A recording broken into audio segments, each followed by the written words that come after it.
the Senate will take a vote on whether or not to move to consideration of the National Security Supplemental Bill. And make no mistake, this vote will fail. Not because Republicans oppose supporting our national security interest overseas, but because Democrats are refusing to take seriously the national security crisis here at home. Mr. President, from the beginning, Republicans have made it clear that any national security supplemental would have to address one of the biggest threats to our national security, the out-of-control illegal immigration at our southern border. And when I say out of control, Mr. President, just look at the numbers. Yesterday, 12,000 people apprehended at our southern border trying to come into our country illegally. Not including the gotaways, not including the unknowns, over 12,000 people, which I think, Mr. President, is an all-time one-day high, most ever in history. And think about that annualized. We're now talking about on the order of 4 million people annually coming across our southern border, being released into the country, coming across illegally. When is this a crisis? This is a crisis. It's a humanitarian crisis, has been that for a long time, but now it is a national security crisis. Because among those 12,000 people are some pretty unsavory characters. There are people who are coming here for a better life, but there are a lot of people, Mr. President, who are being apprehended now at our southern border, some of whom are on the terrorist watch list. This is a crisis that needs to be dealt with, and it seems to be falling on deaf ears at the White House and among my colleagues here, Democrat colleagues in the United States Senate. We have put forward meaningful ideas and solutions about how to deal with this. And yet, crickets. Nobody seems to want to confront what is a major, major debacle at our southern border. 12,000 one day, new American record, people trying to come into this country illegally. Why? Because this administration doesn't seem to care or want to do anything about stopping or reducing that flow across our southern border. It's a staggering number. And just to put it in perspective, Jay Johnson, who was the Department of Homeland Security Secretary under President Obama, once said that 1,000 a day would overwhelm the system. 1,000 a day.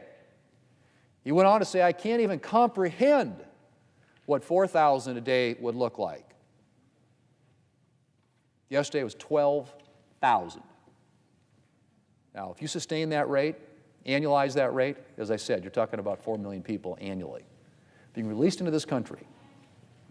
And you've heard from countless now, not just members on my side of the aisle or overcrowded communities on the border, southern border, or members of the Customs and Border Patrol who are overwhelmed and under-resourced and undermanned down there to deal with this crisis. But you're hearing from cities in the interior of this country, large cities, who are complaining about not being able to deliver basic services to their constituents now because they're having to deal with a migrant inflow into their communities. New York City being one notable example. The mayor of New York City, who said that he would have to freeze hiring police officers, he would have to close libraries and cut education funding to keep up with this massive inflow of people who are coming to this country that need to be cared for. So, Mr. President, let me just say, this is not an extraneous issue, which is what the Democrat leader suggested last week. Border security is a national security issue. And anyone who thinks that our nation can be secure while we have hundreds of thousands of illegal immigrants pouring over our southern border each month needs to think again. The month of October, 240,988 individuals were encountered at our southern border, and that was the highest October number ever recorded. On top of that, the month of October saw an average of 1,000 gotaways per day. Individuals the Border Patrol saw but was unable to comprehend or to apprehend. That's 30,000 unidentified individuals entering our country in just 1 month. 30,000. And there's no telling how many unknown gotaways. These are known gotaways. How many unknown gotaways there were during that same period. And there's no question that some of those gotaways were dangerous individuals who should not be entering the country. During fiscal year 2023, there were 169 individuals on the terrorist watch list who were apprehended attempting to illegally cross our southern border. That was fiscal year 2023, which ended September 30th. 169 in 1 year. Well, if your numbers continue to ramp up, and you look at the daily numbers we're encountering now, you know that number is going to go up significantly as well. Because why? People have figured out, you want to get to the United States? Come across our southern border.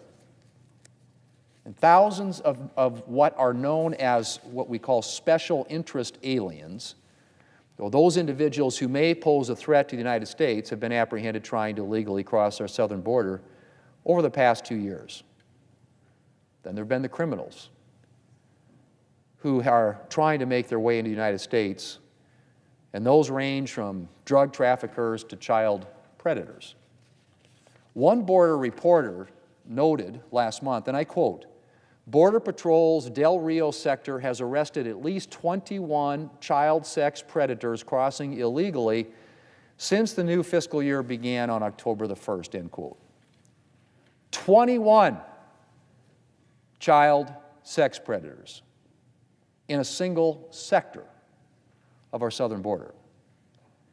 And again, Mr. President, all of these numbers I'm mentioning only refer to individuals who have actually been apprehended.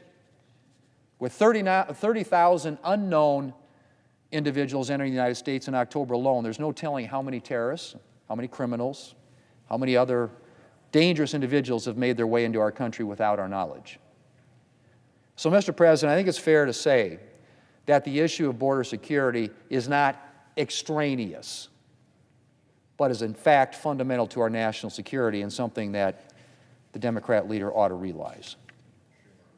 Indeed, the fact that New York City, as I mentioned, is currently facing across-the-board cuts to its city services, including a staggering 13.5% cut to its police force as a result of the migrant crisis, should be all the information the majority leader needs to realize that our current situation is not sustainable,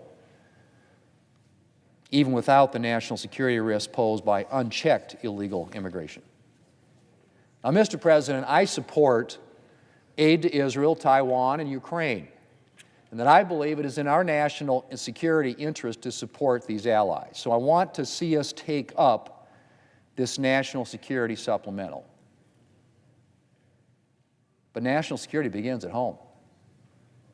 And we can't pass a bill to advance American interests abroad while ignoring the national security crisis at our own border.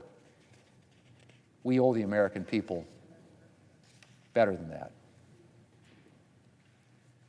And, Mr. President, the Democrat leader needs to understand that Republicans are serious. We've said all along that this national security supplemental must address the national security crisis at our border, and we will continue to hold to that principle.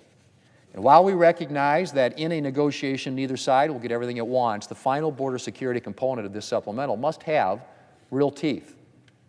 Cosmetic measures are not acceptable. We can't afford anything less than real solutions to our nation's border crisis. Mr. President, 10,000 plus individuals were encountered at our southern border on Sunday, another 10,000 on Monday. It went up to 11,000. And as I said yesterday now, 12,000 in a single day. Things are getting worse, not better. And we have an obligation to do everything we can to get this crisis under control. This administration, as I said, something they've had no interest in doing.